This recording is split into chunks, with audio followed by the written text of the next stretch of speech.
ಒಂದು ಹದ್ದ ಇತ್ತು, ಆಕಾಶದ ಎತ್ತರಕ್ಕೆ ಹಾರ್ತಿತ್ತು. ಹದ್ದಿನಲ್ಲಿಯೇ ಶ್ರೇಷ್ಠನಾದಂಥ ರಾಜ. ಆತನನ್ನ ಈ ಭೂಮಂಡಲದ ರಾಜ ಒಬ್ಬ ಆಮಂತ್ರಿಸಿದ. ಹದ್ದನ್ನುವ ರಾಜನನ್ನ ಇಲ್ಲಿ ಆಮಂತ್ರಿಸಿದ. ಒಬ್ಬ ಮಹಾರಾಜ ಆಮಂತ್ರಿಸಿದ. ನೀನೂ ರಾಜ, ನಾನೂ ರಾಜ, ನನ್ನ ಅತಿಥಿ ನೀನು ಅಂತ ಅವನನ್ನು ಅಲ್ಲಿ ಕೂಡಿಸಿದ. ಅದಕ್ಕೆ ಹದ್ದಿಗೆ ಭಾಳ ಸಂತೋಷ ಆಯಿತು. ಹದ್ದ ಮಸ್ತಾಗಿ ಕೂತಿತ್ತು. ಮೇಜವಾನಿ ಶುರುವಾಯಿತು. ಏನು ಇಡ್ಲಿಕ್ಕೆ ಶುರು ಮಾಡಿ, ಹಣ್ಣ ಹಂಪ್ಲ ಹಾಲು ಪಾಲು ಇಡಕ್ಕೆ ಶುರು ಮಾಡಿದ. ಹದ್ದಿಗೆ ಆ ಕಡೆ ಲಕ್ಷಣ ಇಲ್ಲ. ಹೆಂಗಿರ್ಬೇಕು, ಎಲ್ಲ ಮಿಷ್ಟಾನ್ನ ಮಾಡಿಟ್ಟ. ಮಹಾರಾಜ ಕೂತಾನ, ಎದುರಿಗೆ ಈ ಮಹಾರಾಜ ಕೂತಾನ, ಹದ್ದಿನ ಮಹಾರಾಜ.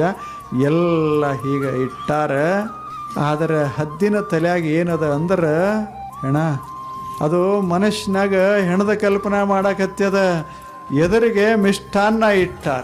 ಪ್ರಪಂಚ ಯಾಕೆ ಹದ್ದಿಗೆ ಅದೇ ಕಾಣೋದು. ಅದು ಒಳಗೆ ಸೇರಿಬಿಟ್ಟದ. ಆಕಾಶದ ಎತ್ತರಕ್ಕೆ ಹೋದರೂ ಸಹಿತ ಎಲ್ಲೆಲ್ಲಿ ಬಿದ್ದಾವ ಆ ಕಡೆ ಲಕ್ಷ. ಅದಕ್ಕೆ ಒಂದೆಲ್ಲರೇ ಹೆಣ ಬಿದ್ದಿತ್ತು ಅಂದ್ರೆ ಅಲ್ಲಿಂದ ಇಳಿತದೆ.